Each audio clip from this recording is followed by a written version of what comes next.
Cool. All right, good afternoon, folks. I'm here to talk to you about the art of achieving anything. Hey, Shruti. So to start off with that, I'd like to share a bit of a story about a certain aspect of my life, a defining aspect of my life, which is that when I was about 17 years old, I weighed 220 pounds. That's like 98 kilos. I was a really light kid, right? And for anyone who sort of grew up in that kind of circumstances, you find that it can get quite difficult, right? You know, you have a lot of unsavory people saying a lot of unsavory things to you, and it starts to feel like very conflicting, and it puts you in a really unhealthy place mentally.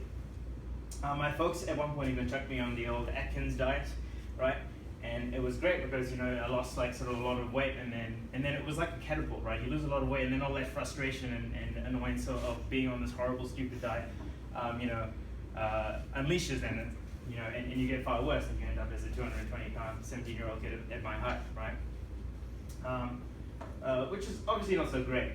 So, I guess at a certain point, I had built up this sort of really large fit of anger and self-loathing, where I wanted to look at these these unsavory people, get super shredded and ripped, and then walk up to them and punch them in the face and be like, boom, I just defeated this and I defeated you, right? So as a sort of result of that sense of anger, I thought, I've got to lose weight, right? I've got to look down at the scale, it says 98 kilos, and I want to say like 75, and I want to look super shredded and awesome in the mirror, right?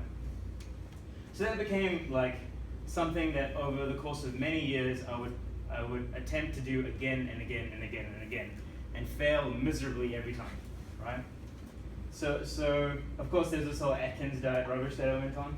That when I went into university, the sort of first paradigm of weight loss that I followed was turn up at the gym and work out lots, right? And don't really think about technique or any of that silly intellectual stuff, just gains, right? So I'd turn up to the gym like 3 times a week with my friends, and we just do things. I made a couple of these small changes to my diet, like I cut out juice and soft drinks. And I started to see a lot of great changes. So one of the positives that came out of that first attempt was that I started to realize that change is even possible, right? But of course the negatives were that it was ridiculously unsustainable. I started doing like 3-hour workouts at the gym a couple times a week, and then you get up to exam time, and I'd be like, I want to do the 3-hour workout, but I've got to study for my exams, and it would all collapse into itself, and I would fail miserably at it. And of course, there's the burnout aspect of it, where maybe I'm looking at the wrong information. I'm looking at this scale that says, okay, I'm at 81, and for some reason it stays at 81, and I just can't get to 79, and it gets really frustrating, and I stop feeling good about whatever progress I am making, and I burn out, right? And that was my first sort of attempt at this whole thing. I made some progress, but it felt awful and I failed, right? Overall speaking. The other thing that I tried later on was calorie count. So there's this new buzzword paradigm that's come out in the fitness world, find out how many calories you need, eat less, work out, you'll be great. So I did it. I'm like, okay, I'm gonna download MyFitnessPal. I'll log every single thing I eat, right? Make sure that I keep it under this amount. And again, I started to see a lot of this sort of fast progress. I learned one positive thing, which was that exercise is borderline useless without first sorting out your diet. So there's certainly a positive that I learned from this, but the failures were plenty, right? The reasons why I failed were plentiful. First of all, so much overhead, typing every single thing, right, that you ate into this little app. It's so difficult to be exact, right? MyFitnessPal says 1 piece of fried chicken has 200 calories. And so you go to KFC and you're like, I'll get the biggest pieces of fried chicken and I'll eat those. So it's difficult to keep yourself in check in that regard. It was sometimes difficult to even feel a sense of fullness and to keep a regular, I guess, keep your energy levels up, I should say, You've also got grocery shopping, became really, really weird and difficult, and this giant problem to look ahead in your week and be like, I'm going to pick out all the low-calorie foods on the shelf. And then 2 days later, find out that most of it's disgusting, right? I don't actually want to eat beans. I don't actually like cottage cheese, right? Cottage cheese and shallots and salt is kind of disgusting. And as a result of that, I had lost weight, sure, but I hadn't formed any sustainable habits, right? Then the next thing I tried, like a few years later, was, I had friends whose lifestyle it was to just get real jacked, right? And I was like, I want to be like those guys. And I'd go to the gym with them, and they'd tell me, like, this is how you do a squat, and this is exactly how, and this is how you, they'd give me a program and say, like, okay, cool, you got to go on these days and do these things. And eventually I just lifted lots and got injured. So that obviously stopped for those reasons. It was like this prescribed plan that didn't really suit my bodily needs. I wasn't really ready for that sort of stuff. And I lifted lots and I got injured, right? And then the most recent, I guess, I would say back just over a year ago, attempt that I made at this was I saw a personal trainer, which was fantastic in a lot of regards because he sort of gave me some good advice as to what good healthy food even is, right? What sort of things should you be eating? And also, he had a very scientific way of looking at my body and figuring out a program that worked for me, right? He assessed my inflexibilities and said, no, you shouldn't be doing squats because your hamstrings are a bit too tight for that. Work on exercises that sort out your hamstrings, right? So it was good in that regard, but it was boring as all hell. Oh my God, so boring. And again, no sustainable habits were made, right? And there was also practical things, like in the scope of my life. I don't want to go, to the gym at 7 a.m. in the morning just to see this guy who's going to walk me through some boring workout, right? It felt really unrewarding in that regard and so against my lifestyle. So it failed due to that. So what you can see here is a whole number of failures in this regard, right? Where I had some kind of a plan and I tried to execute it and then realized that there were a whole bunch of a whole bunch of assumptions and risks in each of these plans that I didn't even consider. And that of course they were going to fail, right? And that failure in some sense is an inevitability. So I guess one of the lessons here is that you may have a great plan, but every plan is based on a set of assumptions, and therefore every plan is inherently bullshit, right? There is an aspect of absolute rubbish in every plan, right? The other thing is that I didn't really understand what I was doing, right? I picked up pockets of understanding, but there was no sort of, I didn't really at the time really know what good food was. I didn't know why I was avoiding carbs, really, right? I didn't really know what the effects of eating a high protein diet were that weren't to do with weight loss, etc. I didn't know that the reason that my squats weren't good were because of my hamstrings. So there was that sort of principles and understanding that I think held me back. That those are the kind of things that should guide what you do, right? That academic kind of understanding. And thirdly, here's a question to you. What's the real problem with all of my attempts here?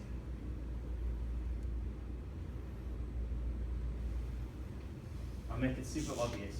My motivation in the first place came from a place of anger and self-loathing, right? That is my real problem.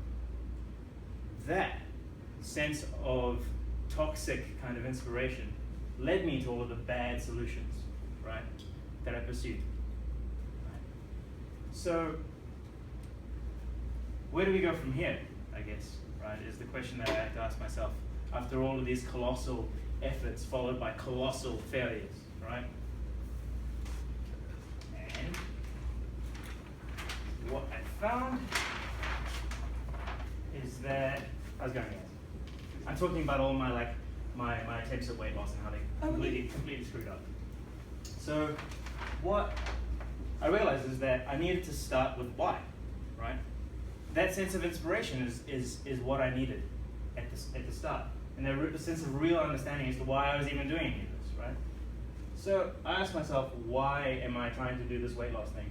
And of course, it was because I was giantly insecure about the way I looked because of, unsavory characters saying unsavory things about me and then getting to me. And that is a horrible motivation for doing anything, right? And so kind of what I realized was that it's, in that regard, reducing the number on a scale wasn't going to do anything, right? And what I needed to work on was self-acceptance. Something completely different to this whole weight loss business, right? And under that, I happened to be exploring aspects like mindfulness at the time, meditation, things like that. Coming to a sense of presence and not worrying about what had happened and what was going to happen, but where I am now, right? I started to do things like cut out toxic influences. If unsavory things being said to you are going to stick with you, then you can prevent unsavory things from being said by cutting out those people, right? You've also got things like thankfulness lists, all of these different mindfulness techniques, right? To keep yourself present and happy. And of course, building confidence in areas that have nothing to do with fitness, right? My career, my hobbies, things like that. And in that sense, going back to why makes you really realize, maybe the solution that you're going for in the first place was completely incorrect, right? It wasn't actually solving whatever problem that you set out to solve, because you're setting out to solve the wrong thing. And so then I had to ask myself, do I still actually need to get fit? Is that something I actually even need to do? And in exploring this, I found that there was a whole bunch of reasons that didn't have anything to do with self-loathing. There was preventing health issues that my family had. Everyone in my extended family has diabetes type 2, right? And that's not some genetic thing. It's just that they're all horrible eaters, right? You've got enabling physical activity. Yeah, I want to be able to go to on crazy hikes and stuff like that, and do cool dives and swimming and all this cool stuff that I'm not able to do. That sounds awesome, and I want to do that stuff. You've got energy levels and productivity, right? There's a clear correlation between healthy eating and your mind and your ability to exercise your mind, right? And of course, to understand my body. It's so fascinating to be able to look at all of those little pockets of knowledge that I'd gained over all of my failures and say, well, I really want to explore this topic because all of that stuff was super interesting to learn about, right? And I guess also because this whole weight loss thing was something that had, sort of nestled its way into my mind. Yeah, I thought that, sure. I mean, if I was to get fit, then I would start to unwind all of those sort of negative thoughts, right? So what I arrived at with starting with why was a sense of genuine inspiration as to why I should even be getting fit, whatever that means, right? And genuine inspiration should be the very first starting point for achievement in anything, right? So that's starting with why. The next thing, I guess, was that sort of academic aspect. Let's ponder how. How does this even work? Let's really dive into the prior art. What have people done?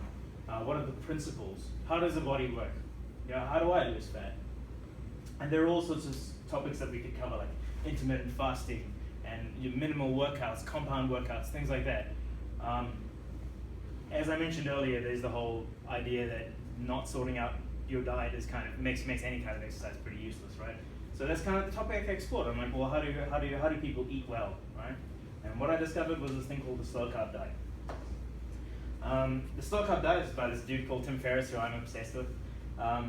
And what he sort of looked at was, you have a lot of these low carb diets where people are like, oh, carbs have calories. Let's cut the carbs. We'll be sweet. Lose some weight. And the problems that we're seeing here with these low carb diets is that people often complain about a lack of energy, right? You simply don't have enough glucose in your blood to fuel brain function and other stuff. So you start to feel really tired, and that is immensely demotivating, not being able to live a life, right? Outside of the pursuit of lowering a number on a scale. So that was one thing that was a huge problem with these no-carb diets. Another is that your body is a sort of dynamic system. In response to a low-caloric intake, it will adjust, right? It will burn less. So these were the sort of issues that were putting people off that kind of diet. And so the way he revisited it was to eat slow carbs instead of no carbs. A slow carb being a type of carbohydrate that burns slowly, And the result of that being that you have a steady flow of glucose into your bloodstream. You're not hitting the sort of 100 milligrams that is required to shoot off insulin and chew up all of that glucose and turn it into fat, right? And to sort of maintain that level of eating so that you have energy with which you can go about your daily life, but you're still taking in that low calorie intake, right? And the other thing was, with regards to your body sort of responding to that low calorie intake, is to introduce a cheat day every week. Have a spike in your calorie intake. Eat whatever the hell you want on Saturday, right? And that way, this dynamic system keeps thinking, oh, I have a high caloric intake, but in the rest of the week, you maintain a low caloric intake. Therefore, burning is consistent, right? This was a sort of way of addressing the issues of a usual low-carb diet, right? And one of the negatives for me in reading about this is that I didn't quite entirely understand what was going on, right? I didn't quite dive in that sort of low-level academic sense, right? But I trusted the hell out of Tim Ferriss because I love him, right? And as well as that, it seemed to make sense on the surface, right? And most of all, the thing that I really liked about this approach was that it felt practical. I love food, right? I love cooking curries. I love, I'm super passionate about food, and I love trying. I'm in a new country, and I want to try out all the, amazing Mexican food and whatever else.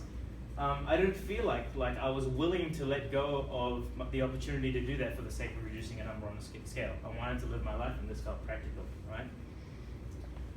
And what we get out of pondering how is that we understand the principles of what we are doing rather than just doing, right? And therefore we're able to find innovations in how we decide what to do specifically. And of course, for me, especially, is another thing with more genuine inspiration. This sort of thing makes me buzz, right? Really understanding, getting into the academic aspect of things really makes me buzz, right? And that gave me even more genuine inspiration as to why I should be even doing this, right?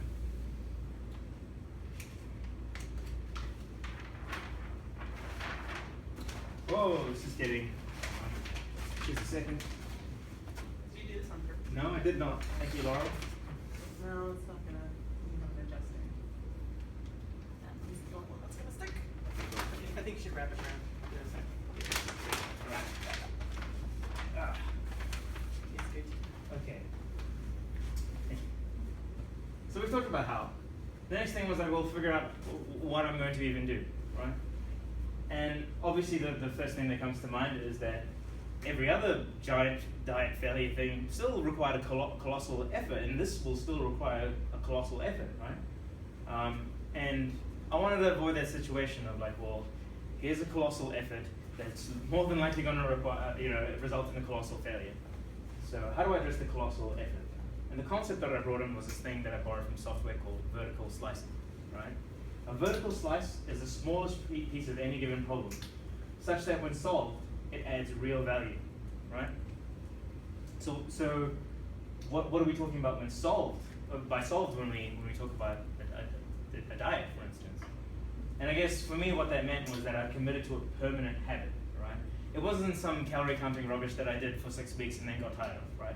It was something that I really committed to and became permanently part of the way I lived my life, right? So success was defined by a habit that was permanent, right? So what are the vertical slices? In the case of the slow carb diet, for me, that was breakfast, lunch, dinner, and snacks. If I committed to a permanent habit of eating a high protein, high slow carb breakfast forever, I would feel as though I had added some real value to my life. So let's talk about that. Well, what is the value of eating a high protein breakfast? Is that by starting your day in that way, you are curbing your appetite, right? Proteins and slow carbohydrates take a long time to burn. They keep you full for the longest period of time. Your appetite for the next few hours is completely curbed. You're going to have a lot less cravings. You're gonna be in a better place to get rid of your sort of dependence on the sugary coffee or whatever it is in the morning, and the snacks you eat at your desk, right? So that is one vertical slice. Another is snacks, such as like your sodas and stuff like that. That's just completely separate vertical slice. You're talking about if I was to stop eating those, sodas and nuts and not nuts, but like chocolates and things like that. That in itself would stop me from getting easy calories in, right? That didn't actually contribute to me keeping sated, right, and full. So you can see how you take this big problem and turn it into these slices, each of which, if you were to accomplish, would add real value in isolation, right? Then the next obvious question is like, well, where do I even start? You know, I've broken it down into these pieces. Which of these do I start on? And there's a couple of interesting questions to ask yourself there. One is what adds the greatest value first, right? And even what is easier? Because I mean, this is a big, difficult task ahead of me, right? There's a human aspect to it, which is that we feel a sense of overwhelm, and maybe it's better to just start off with the one that's easiest to us, right, in the context of our life. For me, I sort of asked the question of what is the greatest value first, and I decided breakfast. For the reasons I talked about earlier, it curbs your appetite. If I'm going to make any other diet changes, it's better if I'm in a position where I feel less hungry throughout the first half of my day, right? So I picked breakfast first. Then I decided it would be dinner that I would address next. Dinner, not for any sort of practical, any valuable reason, I guess. It was more just that I felt a lot of control over my dinner. You know, I would have the rest of the evening after work to sort of figure out what I was going to eat. And so it became the easy piece, right, that I could pick off next. The next I decided was snacks, followed by lunch. Lunch I thought was the most difficult because the concept of, or the thought of having to figure out all of the slow carb stuff in the area that I could eat was just mortifying for me. And I thought that would throw my day off so badly that I was just like, no, I don't want to think about that until the very end, right? So I had some kind of sense of priority. What are each of the vertical slices that I'm picking off a bit at a time? Then the next question to ask is, okay, well, this will probably fail, right? I mean, every other attempt has failed, right? So for reasons like, well, if I was to start eating omelets for breakfast, right? What if I get sick of omelets? What if I get sick of making omelets? What if I don't want to, spend half an hour making an omelet every morning, right? Surely there should be room to fail and pivot, right? Iteration is that solution, right? And it starts with reflecting frequently, committing to a habit. Like for me, it was omelets, right? I was making a nice, throwing in my peppers and my onions and stuff like that, and making this omelet, and realizing I'd spent 45 minutes on an omelet, right? Reflect frequently to be able to say, like, okay, is this actually working, and is this tracking towards where I need to be, where this is easy and it fits into my lifestyle, right? And fail and pivot. Understand that, okay, omelets aren't working, I'm going to try boiled eggs. Boiled eggs are disgusting, I'm going to try cottage cheese. Okay, that sucks. Like maybe I need some kind of a sustainable solution, and maybe I need to just embrace the changes, right? But to deliberately reflect, fail, and pivot. Iterate, right? Then the next question is obviously that, well, progress is going to take a long time, and I'm probably not going to be seeing any changes on the scale. I'm probably, there's going to be some of these benefits that I'm experiencing, but maybe I'm measuring and I'm not feeling good about them, right? So progress will take ages, and I'll probably give up. True, right?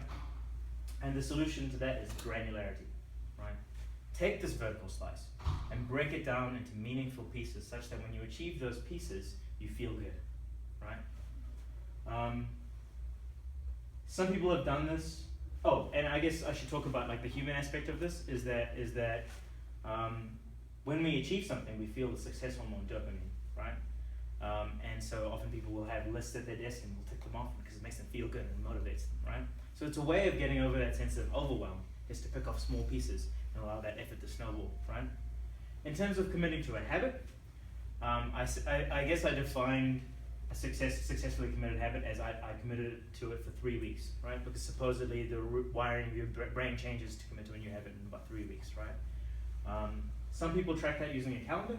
You have a calendar every morning, you go tick it off. I did this really pretentious thing where I got the Fibonacci sequence, and I decided 21 means 3 weeks. I'm going to give myself a tick on this app Trello every time I had committed to a certain number of days in the sequence of Fibonacci, right?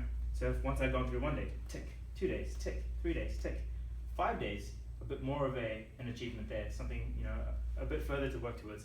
Give myself a tick. 8 days, tick. 13 days, tick. 21, right? So it was a way of sort of making the sense of achievement feel a bit more meaningful with time, right? That are committed to something a bit bigger. So I guess those to me are the 4 principles of what, right? Vertical slicing, prioritization, iteration, and granularity, right?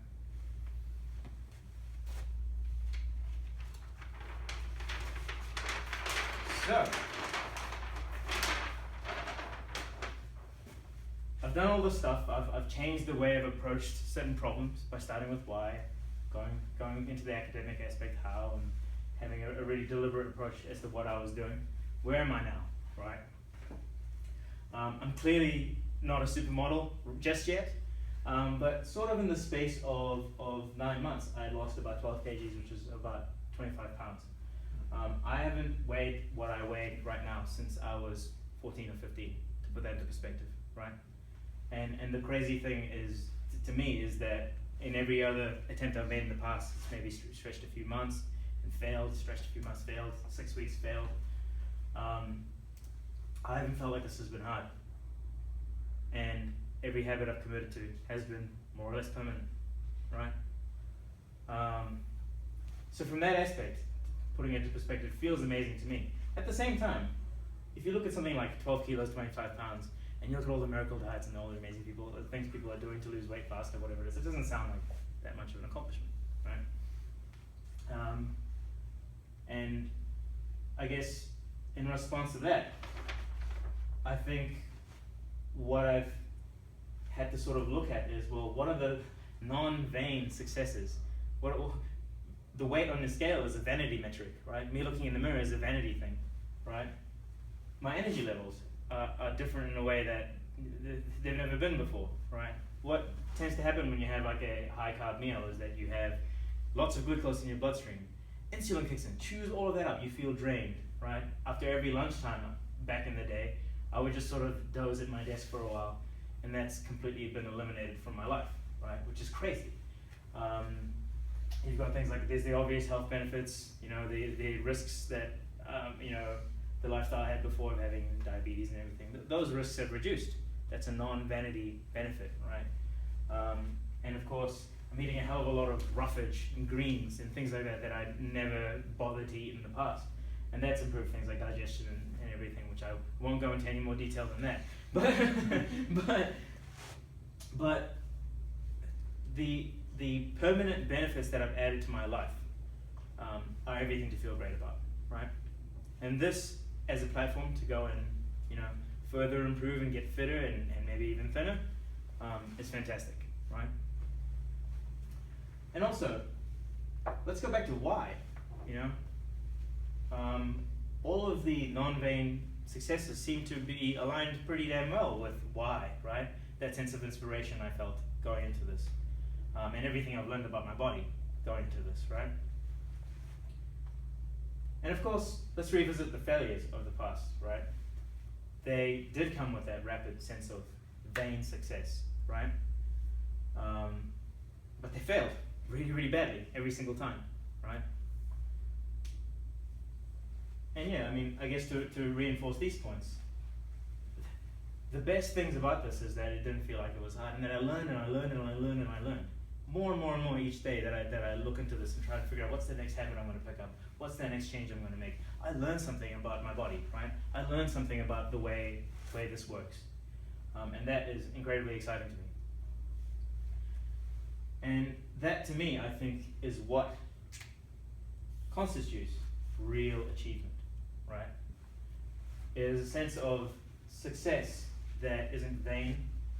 It is the feeling that this wasn't me putting some strenuous, awful effort in, and that I enjoyed every step of the way because I was learning and I was learning and I was learning, right? That is real success. So now, let's rewind, I guess, right? If we were to look at this in terms of software,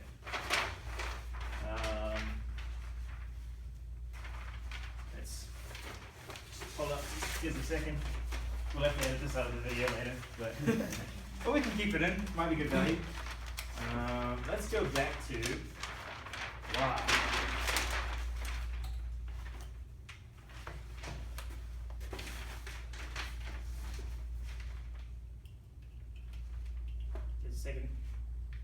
I'll hold it here for now.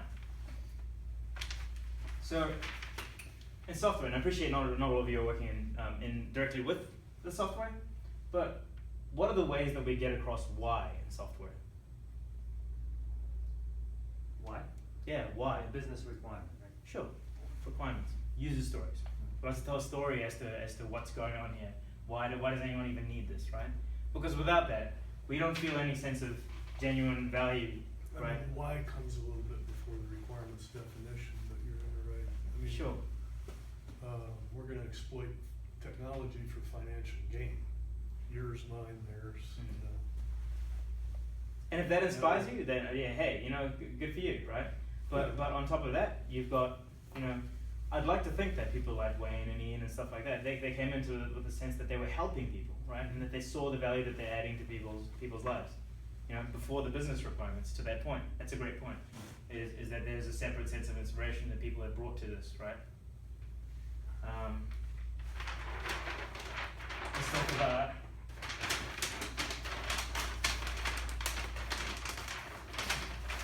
oh my god. Laurel, I'll help. This is your next achievement. Continue. Yeah, continue that. yeah. Because it's sticky. Sure. Fantastic. Okay, we're good. Alright, there you go. Okay. How do we capture how when we're building software? What does that mean? Design. Design? Yep. Design. I'm looking at you, Jeff. Tools, Exactly. languages, Exactly. yeah. Tools, languages. Compilers, Process. process. Yeah. Paradigms, philosophies, tools. What are we using, right? Why is it valuable? Why do we pick this stuff? Is it going to eventually help us to achieve what we want to achieve, right? Regardless of what specifically we're building, right? Architectures, whatever, right? And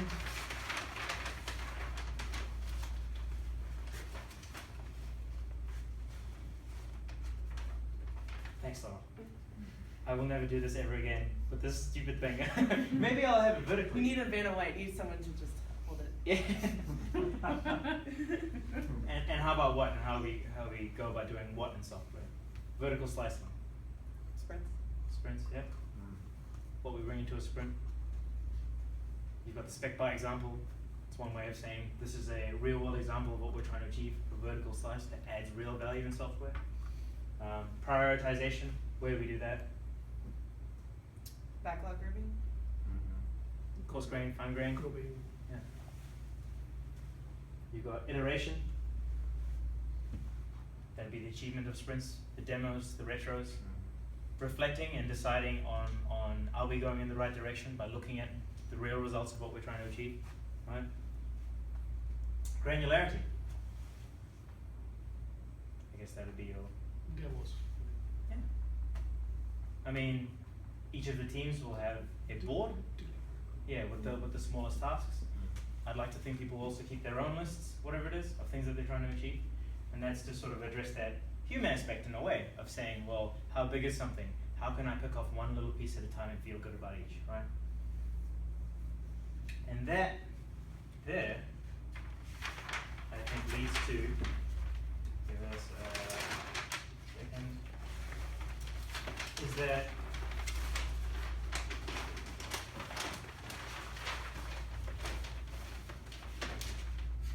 in software and in life, I guess, in any aspect of achievement, there are sort of three pillars of it. There's a spiritual pillar, an academic, and a practical one, right? Spiritual in the sense of you need to feel inspired in anything that you do. You need to have a good understanding of why am I even here? Why am I doing this, right? Because if you're doing things for the wrong reasons, you're going to feel awful. The thing that you're going to create is probably not going to add the value that you want it to have. Because you need to have a great grasp of what brings me here, right? There's the academic side of it. There's principles, understanding how, understanding what sort of practices should we be following, what sort of tools should we be using, and getting into that understanding of, why do things work the way they do, right? So that they can guide what? Which is the practical sort of pillar of things. We need to inject the certainty of failure into our approach. We need to embrace failure. We need to embrace laziness even, right? Or what people consider to be a symptom, laziness, the feeling of overwhelm. We need to understand that these things will happen, right? Because we are human. And we need to use that to determine what, right? So in software and in life, this to me is the art of achievement. Thank you. Yay. Never build software in anger? Is that what the moral story is? Straight up. Don't do it in anger. But if we're perfect every time, you don't have to factor that stuff in. Do you have any sort of questions or thoughts? You know, you find yourself in the ruthless compliance mode, it's time to step away from the code. You said. Any questions, any thoughts? Any reflection? Very good Yeah, stuff. that's really good. Thank you. Cheers. What are the examples of slow car? Okay. Sweet potato. Sweet potato? Yeah. Progress. Brown rice, yeah. Yeah, brown rice. Brown rice. I wouldn't say so because it's got white rice inside and it's got the husk. So some people think that the energy it takes to consume something that's husky is, yeah. But I tend to avoid it anyway. I might experiment with it, you know. Like quinoa or something? Quinoa. So with slow carbs we generally talk about lentils, beans, you know, lentils, legumes, that sort of thing, right? So they have carbohydrate content, but they just take a very long time to digest. Which you can't eat on no carb diet that doesn't allow beans. Exactly. Yeah. You wouldn't eat beans in the Atkins diet, right? Huh. So is that now like slow code in the software perspective? It takes Everyone more should time, achieve but slow. it's spilling This over. code is keeping me full. Taking my time. Yeah, I mean, Just like- writing 10 lines of code a day. We're getting our first release out in 2019. Okay, to attempt to answer that seriously, I guess the slow carb thing was the how aspect where we're diving into like what are the principles, how does our body even work, how does it respond to different types of food. In the same way that you look into rest, why we use it, it's stateless, it allows us to scale. Why do we use something like Scala? Why do we use a functional language? Things like that, right? It's really diving into the principles that might allow us to achieve what we want to achieve, right? Yes. Any other thoughts, questions? Cool beans. Very good. All right, thank you. Very good.